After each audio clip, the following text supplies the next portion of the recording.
నా జీవితంలో ఈ రోజు పడినంత కష్టం ఏ రోజు కూడా పడలే మామ.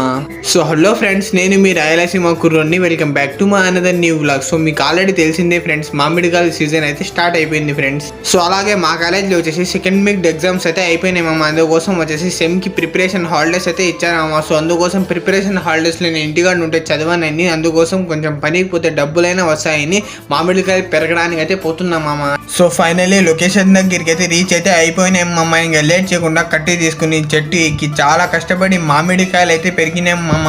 సో లిటరల్లీ చెప్తున్నా కదా ఫ్రెండ్స్, నాకైతే కష్టం విలువ అయితే తెలిసింది ఫ్రెండ్స్. చాలా మంది ఇప్పటికి కూడా చాలా మంది బాయ్స్ వచ్చేసి బయట ఆడుకుంటూ ఉంటారు, గేమ్స్ ఆడుకుంటుంటారు, బైక్ తీసుకుని తిరుగుతూ ఉంటారు. బట్ వాళ్ళ నాన్న వాళ్ళ అమ్మ వచ్చేసి ఈ ఎండలో కష్టపడుతూ ఉంటారు మామ.